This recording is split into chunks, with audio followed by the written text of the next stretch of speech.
श्री स्वामी समर्थ. जय जय स्वामी समर्थ. स्वामींचं नाव घेऊन मी या व्हिडिओला सुरुवात करते. पंचांगानुसार प्रत्येक महिन्यात अमावास्या आणि पौर्णिमा तिथी येते. त्यानुसार पौष महिन्याची अमावास्या तिथी 9 फेब्रुवारी रोजी आहे. पौष महिन्याच्या कृष्ण पक्षातील या अमावास्येला मौनी अमावास्या म्हणतात. मौनी अमावास्येला ज्योतिषशास्त्रात खूपच महत्त्व दिलं आहे.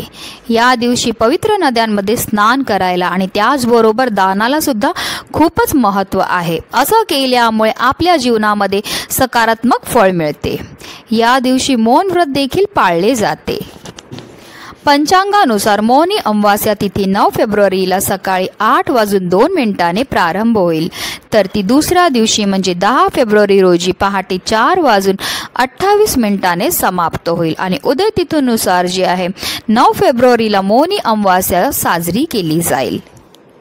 मौनी अमावास्येच्या दिवशी गंगा स्नानाला विशेष महत्त्व दिलं गेलेलं आहे. असं केल्यामुळे आपल्याला अक्षय पुण्य प्राप्त होतं. तसेच पितरांच्या शांतीसाठी देखील ही अमावास्या महत्त्वाची असून या दिवशी पूजा अर्चनासोबतच पितरांना तर्पण केल्याने पितृदोष दूर होतो. यासह मौनी अमावास्याला भगवान शिव आणि श्री हरिविष्णूंची पूजा केल्याने मोक्षाची प्राप्ती होते. तसेच या दिवशी दानासह मौन पाळण्याला देखील खूपच महत्त्व आहे, कारण या दिवशी चंद्र दर्शन होत नाही. चंद्राचा संबंध हा मानसिक स्थितीशी असतो.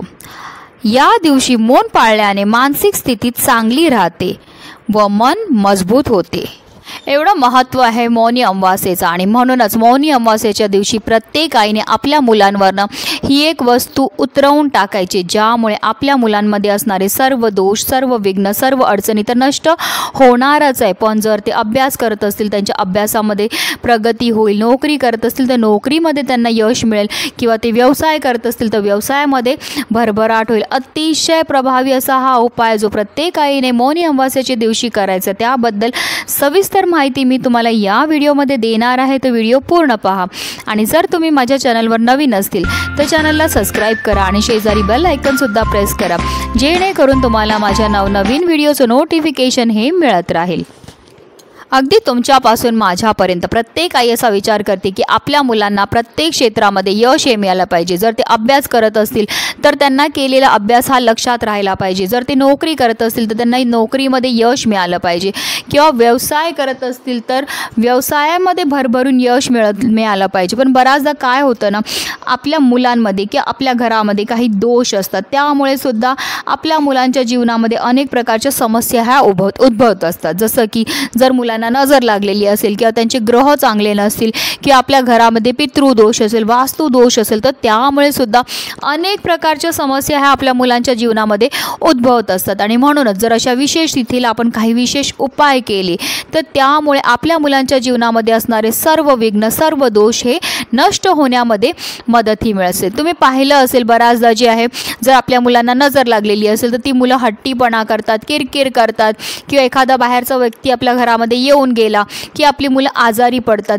असं नाही की बाहेरच्याच लोकांमुळे आपल्या मुलांना नजर लागते, बऱ्याचदा आपल्या घरच्या लोकांमुळे सुद्धा आपल्या मुलांना नजर लागते. आपण आपल्या मुलांना पाहत असतो, त्यांचं कौतुक करत असतो, प्रेमापोटी आपण त्यांच्याबद्दल काही चांगलं बोलत असतो, त्यामुळे सुद्धा आपल्या मुलांना नजर ही लागत असते. आणि म्हणूनच जे आहे, अशा विशेष तिथीला जर आपण काही उपाय केले तर आपल्या मुलांवर असणारे जे दोष आहेत ते दूर होण्यामध्ये मदत ही मिळत असते. हा उपाय जो आहे तो आपण अगदी लहानातल्या लहान मुलांपासून मोठ्यात मोठ्या मुलांपर्यंत करू शकतो. आता हा उपाय आपल्याला कधी करायचा, तर उद्या आहे मौनी अमावास्या. तर मौनी अमावास्येला आपल्याला संध्याकाळी हा उपाय करायचा आहे. म्हणजे तुम्ही संध्याकाळी 4 वाजल्यापासून रात्री 12 वाजेपर्यंत कधीही हा उपाय करू शकतात.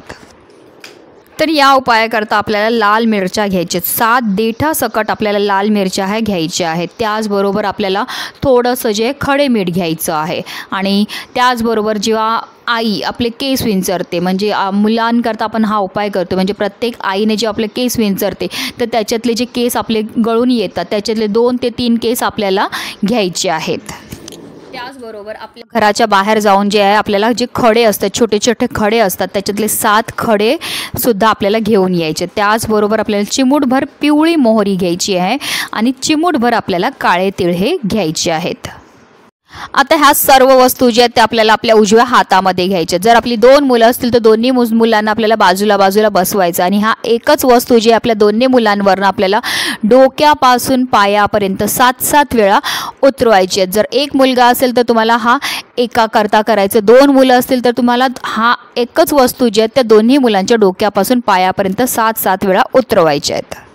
उतरवताना आपल्या मनामध्ये असा भाव असला पाहिजे की ह्या वस्तूंबरोबर मी माझ्या मुलांच्या जीवनामध्ये असणाऱ्या सर्व संकट, सर्व दोष, सर्व विघ्न, नजर दोष असेल किंवा करणी बाधा असेल, इडापिडा असेल, ह्या वस्तूंबरोबर मी बाहेर ह्या काढून टाकलेल्या आहेत. आणि त्यानंतर आपल्याला काय करायचं आहे, जर तुम्ही गावात राहत असतील तर तुमच्या इकडे चूल पेटवत असतील तर घराबाहेर चूल पेटवली असेल तर त्या चुलीमध्ये आपल्याला ह्या वस्तू जाळून टाकायच्या आहेत. किंवा तुम्ही तुमच्या इथे चूल नाही पेटवत असतील तर मग तुम्हाला काय करायचं आहे, घराच्या बाहेर आपल्याला ह्या वस्तू घेऊन जायच्यात आणि लांब आपल्याला ह्या वस्तू फेकून द्यायच्यात. पण फेकताना फक्त काळजी एवढी घ्यायची आहे की ह्याच्यावर कोणाचा पाय पडला नाही पाहिजे. त्याचबरोबर हा उपाय करताना आपल्याला कोणी रोखणार नाही, टोकणार नाही किंवा आपल्याला हा उपाय करताना कोणाशी बोलायचं देखील नाही.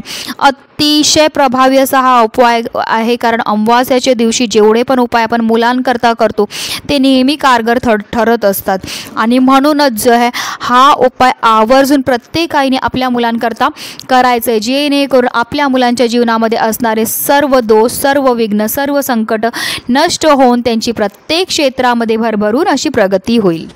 आणि म्हणूनच व्हिडिओ जास्तीत जास्त लोकांपर्यंत शेअर करा, जेणेकरून प्रत्येकाच्या आयुष्याचं कल्याण हो हीच मनामध्ये इच्छा. श्री स्वामी समर्थ. जय जय स्वामी समर्थ.